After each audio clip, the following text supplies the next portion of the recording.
En este tercer video de la asignatura de Historia de México vamos a abordar el estudio de el periodo conocido como Porfiriato, para después abordar la Revolución Mexicana y los gobiernos que surgen después de ella. El periodo conocido como Porfiriato comprende del año 1876 hasta 1911.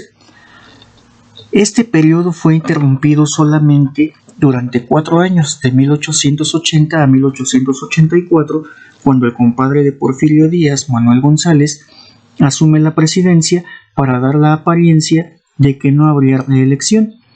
Porfirio Díaz va a regresar al poder el 1 de diciembre de 1884 tras ganar nuevamente las elecciones. El estudio de este periodo histórico se divide en etapas, siendo la primera de estas la que comprende desde el año 1876 hasta 1880. En esta etapa, Porfirio Díaz se centró en pacificar, estabilizar el país y fortalecer su gobierno. Para lograrlo, consiguió que el Congreso le otorgara poderes extraordinarios. Además, empleó al ejército para eliminar a los caciques y a sus opositores. Además de esto, reemplazó a diversos jefes militares para crear un equipo de su confianza y así acabar con cualquier rebelión. Como objetivo nacional, puso el progreso y el orden. Estas medidas en tan solo un año tuvieron su efecto, logrando pacificar al país. En este sentido, es importante mencionar que una medida como la mencionada no la tuvo Madero. Madero conservó a gran parte de los militares que fueron fieles a Porfirio Díaz, y eso en algún momento iba a ocasionar una serie de problemas que lo llevarían a la muerte. La segunda etapa del Porfiriato tiene que ver con la recuperación de la presidencia en 1884. En esta segunda etapa vamos a ver que se extiende hasta ya entrado el siglo XX, siendo la economía la principal ganancia del gobierno. En esta etapa lo que más sobresale fue la inversión en infraestructura con el objetivo de modernizar el país. Se promovió la creación del ferrocarril, diversas líneas telefónicas, así como el telégrafo, cambiando las comunicaciones a nivel nacional, además de un gran apoyo a la cultura. Y bueno, son muchas las obras que se realizan durante este periodo histórico. La tercera etapa tiene que ver con el impulso que se da a la agricultura, minería y comercio. Pero también hay que mencionar que el autoritarismo de Porfirio Díaz se va a acrecentar durante esta etapa. Se crea una reforma que cancelaba las limitaciones para las reelecciones presidenciales, pudiendo eternizarse en el cargo. De la misma manera, arrestó a opositores y a líderes obreros. Los periodistas eran amenazados y algunos asesinados, eliminando así la libertad de prensa. Los sucesos de represión más intensos fueron contra los yaquis en Sonora, los huelguistas de Río Blanco, de Cananea y los mayas de Yucatán. Dentro de esta misma tercera etapa, a pesar de que cada vez había menos oposición política, no dejaba de aumentar el descontento social. La economía se estancó, el autoritarismo de Porfirio Díaz y la divergencia en la distribución de la riqueza pusieron en su contra a gran parte de la población.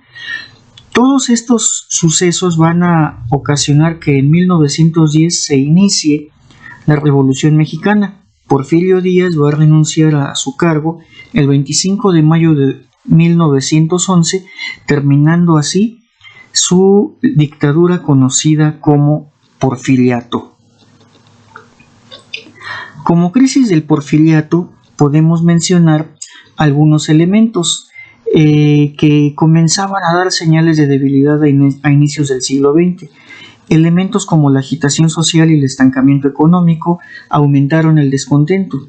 Por ello, Porfirio Díaz aparentemente dio señales de aceptar elecciones democráticas. En 1908 dio una entrevista a James Friedman un periodista estadounidense, en la cual mencionó que existía la posibilidad de que aceptara la participación de algún partido opositor en las elecciones de 1910 porque consideraba que el pueblo mexicano ya era políticamente maduro. Esta declaración animó a sus opositores y a raíz de ello empiezan a surgir algunos grupos políticos para organizarse en partidos.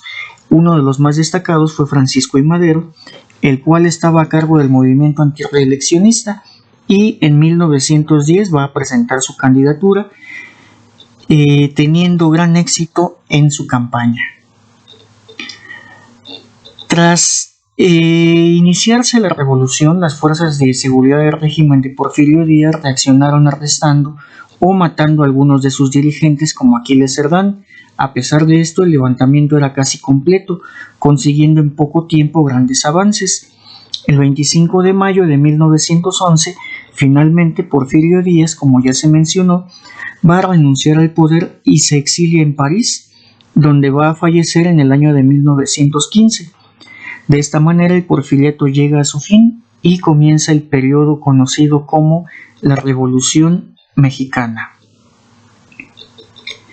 Bien, la Revolución Mexicana tuvo su periodo de planeación, un periodo de gestación. Por ejemplo, el día 5 de octubre de 1910, Francisco I. Madero, en compañía de otros partidarios de la Revolución, emite el documento denominado Plan de San Luis.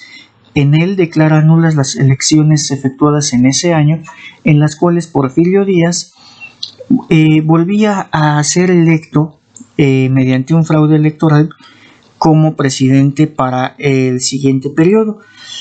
Pero la verdadera fecha de inicio de la Revolución Mexicana es el día 20 de noviembre de 1910, 2 días después del asesinato de Aquiles Cerdán en el estado de Puebla. Esto va a dar inicio a la lucha armada en Chihuahua primero y después va a extenderse a diversos estados, entre ellos Sonora, Durango, Coahuila, y posteriormente esto se va a extender a todo el país.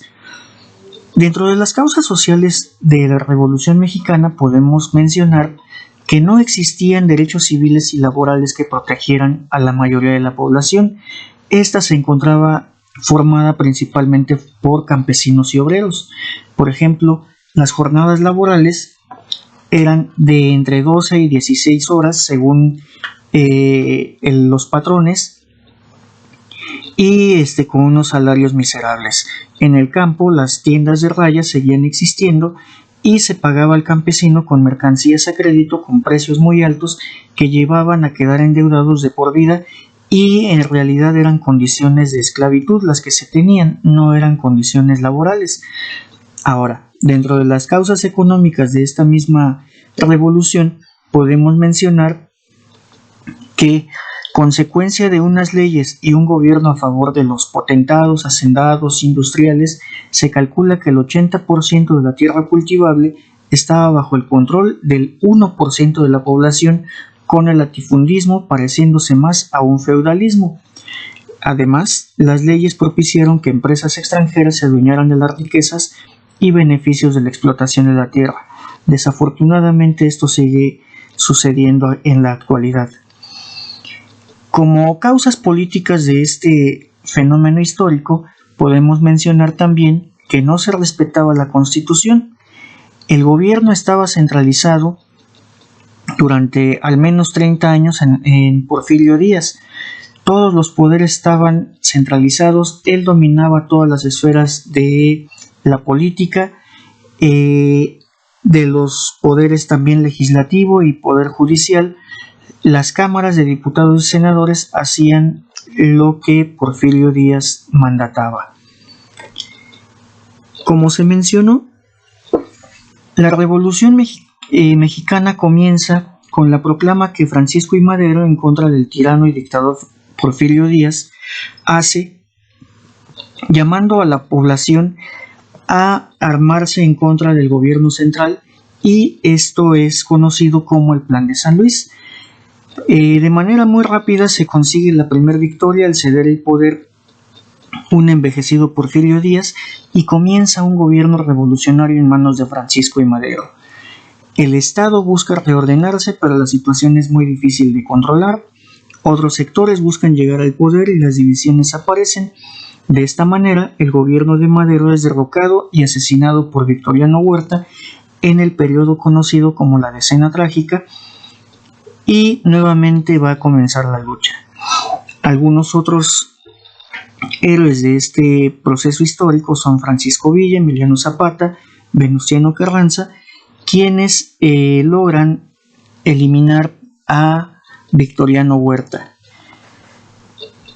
Posterior a esto comienza el periodo conocido como caudillismo o guerra de facciones y surge un nuevo caudillo. Este nuevo caudillo será Venustiano Carranza y la lucha va a continuar. Se plantea que es Venustiano Carranza quien manda matar a Emiliano Zapata, debido a que Emiliano Zapata seguía empecinado en buscar las mejores condiciones para los campesinos con el lema que manejaba de tierra y libertad. Otro caudillo que surge va a ser Álvaro Obregón y posteriormente Carranza va a ser asesinado. Álvaro Obregón asume la presidencia y también va a ser asesinado. Otro de los grandes héroes de este proceso histórico, Francisco Villa, también va a ser asesinado unos cuantos años después. Dentro de los personajes más importantes de este proceso histórico podemos mencionar a los siguientes. Primeramente a Porfirio Díaz, quien era el presidente de México al momento de iniciarse la revolución. Francisco I. Madero, por su parte, llegó a ser el primer presidente al triunfo de la primera etapa de la revolución que saca a Porfirio Díaz del poder. Era un hombre de ideas progresistas, pero un tanto inocente, muy confiado. Decíamos, no separó de su cargo a muchos militares que eran seguidores de Porfirio Díaz, y eso pues en algún momento le provocó la muerte. Victoriano Huerta va a ser el protagonista de este golpe de estado en contra del gobierno de Madero y es el autor intelectual del asesinato de Madero y de José María Pino Suárez. Francisco Villa, también conocido como el Centauro del Norte, es uno de los jefes de la revolución. Él se hizo cargo de el ejército principalmente en la zona norte del país y fue una persona clave en la derrota de Victoriano Huerta, quien se había adueñado del poder, y siempre Francisco Villa fue leal a Madero a pesar de las contradicciones de este. Emiliano Zapata, llamado también el caudillo del sur o el Atila del sur, es otro de los jefes de la revolución. Es un líder campesino y un jefe militar que combatió después a Carranza. Emiliano Zapata en todo momento persiguió que los campesinos tuvieran la restitución de sus tierras que les habían quitado los hacendados. Por su parte, Venustiano Carranza ejerció la presidencia durante 3 años, luchó contra Victoriano Huerta y durante su gobierno se promulgó la Constitución de 1917, que aún en la actualidad no rige, aunque claro con muchísimas modificaciones, en donde hay una serie de reivindicaciones al pueblo. Como parte de los gobiernos por revolucionarios, podemos mencionar que dentro de esta Constitución de 1917, promulgada el 5 de febrero de ese año, existen algunos artículos que son de gran importancia desde que esta Constitución fue promulgada. Entre estos están el artículo 3, que nos plantea que la educación debe ser obligatoria, laica y gratuita. El artículo 27, que se refiere a la propiedad de tierras y aguas, y el artículo 123, que habla acerca de la legislación laboral.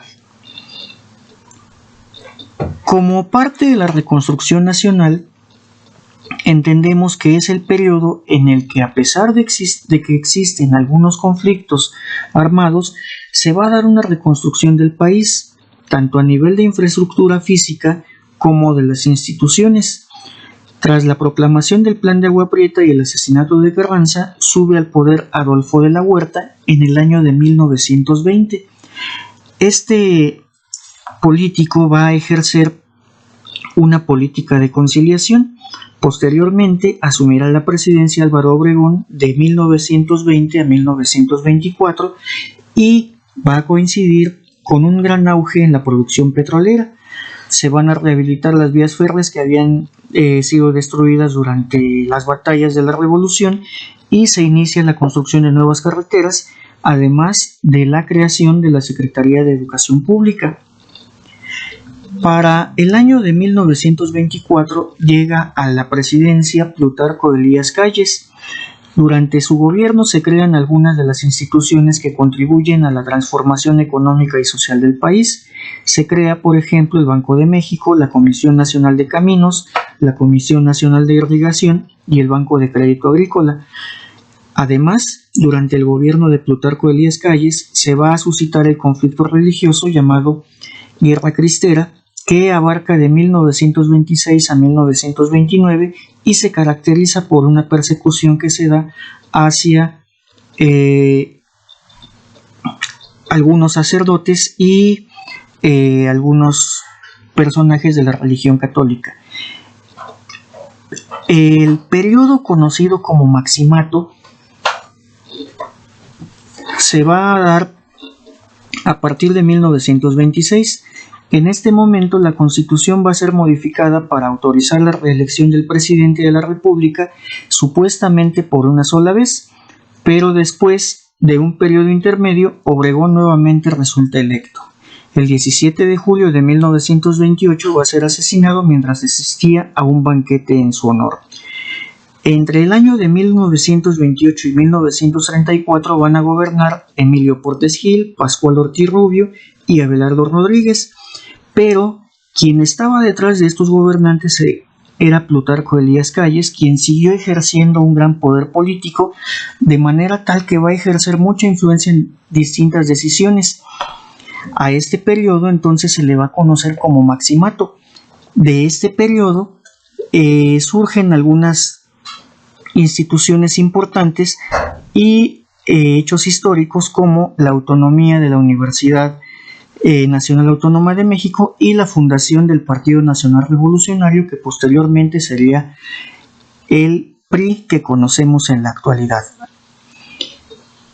Posteriormente vamos a llegar al cardenismo y el Estado corporativo.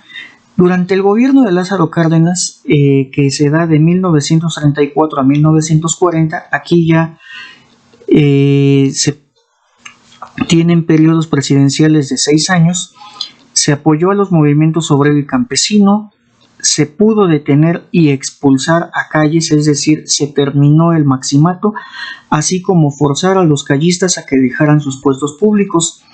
El Partido Nacional Revolucionario pasó a convertirse en el Partido de la Revolución Mexicana y posteriormente se conocería como el Partido Revolucionario Institucional. Esto en el año de 1938.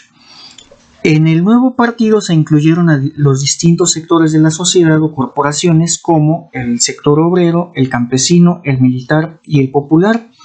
Se promovió una reforma constitucional que hizo obligatoria la educación y se le puso la etiqueta de socialista, además de que se promovió la enseñanza técnica al fundar el Instituto Politécnico Nacional en el año de 1936.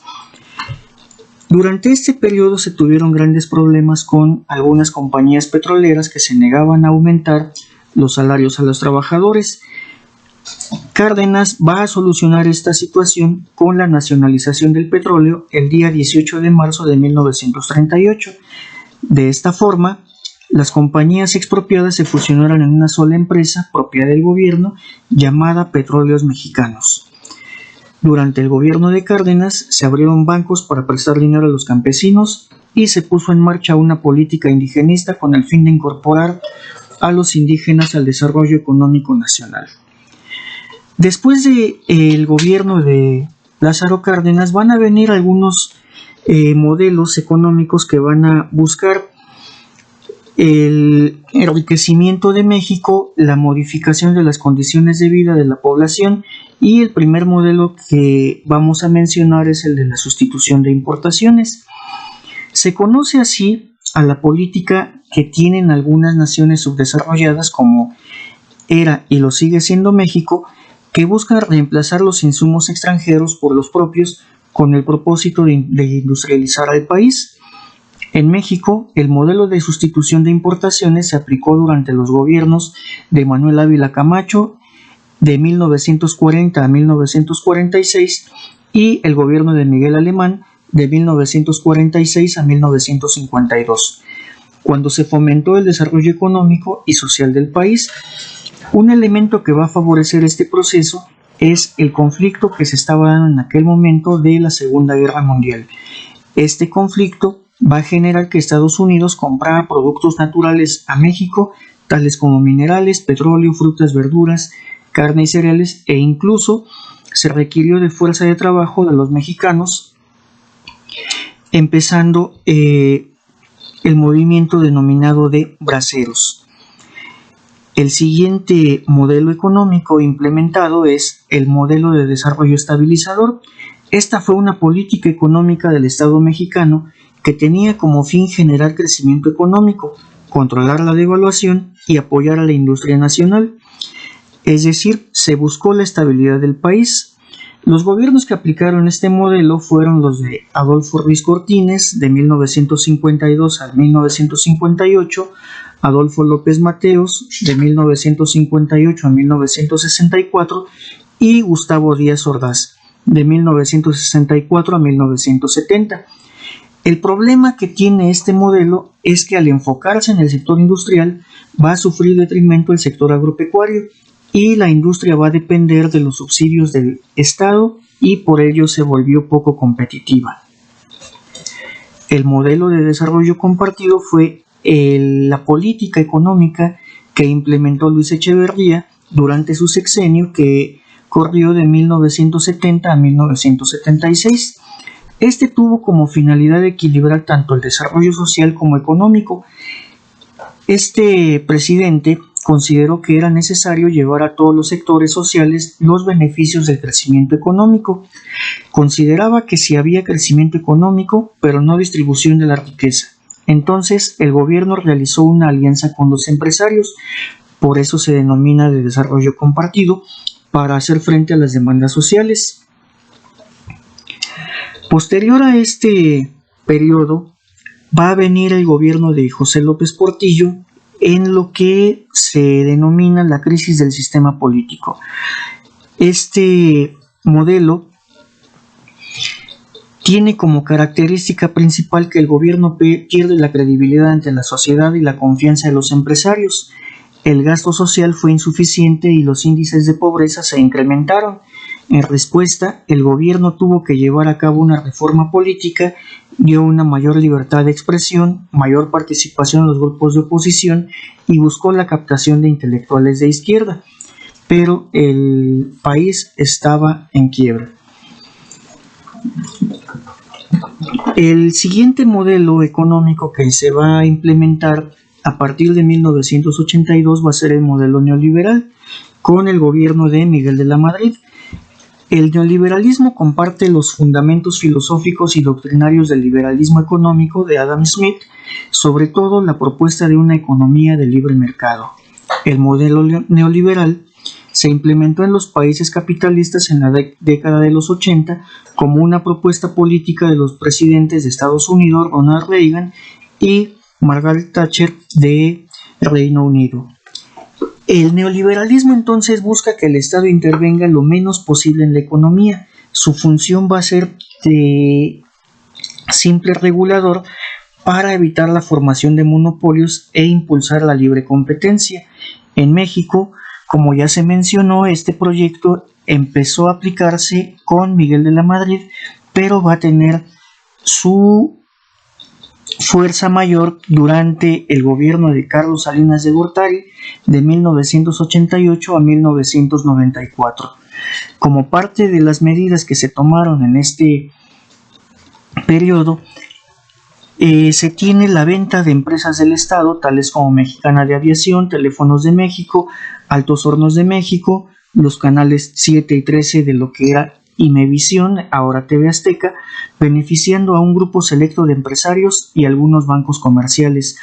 Salinas de Gortari promovió algunas reformas jurídicas de carácter económico, entre ellas la modificación del artículo 27 para dar fin al reparto agrario y privatizar los ejidos, así como el artículo 28 para dar autonomía al Banco de México. También se modificó el reglamento para permitir las inversiones extranjeras con capitales superiores al 49% en las empresas, algo que no ocurría hasta ese momento. Dentro de las consecuencias negativas que va a tener la apertura comercial que implica el neoliberalismo está el empobrecimiento de amplios sectores de la población y la pérdida de empleos, la disminución sustancial de los salarios reales, el desmantelamiento de la industria nacional porque no se podía competir contra las transnacionales y el aumento de la dependencia alimentaria y la crisis agrícola. El término globalización nos hace referencia entonces al proceso político, económico, social y ecológico que está teniendo lugar actualmente a nivel mundial. A través de este, cada vez existe una mayor interrelación económica entre unos lugares y otros. Los ámbitos de la realidad en los que mejor se refleja la globalización son la economía, la innovación tecnológica, el ocio, las comunicaciones y todo se encuentra conectado. Bien, con esto llegamos al final de esta asignatura de Historia de México. Nuevamente me reitero a sus órdenes. Ustedes tienen mi correo para podernos comunicar. Muchas gracias.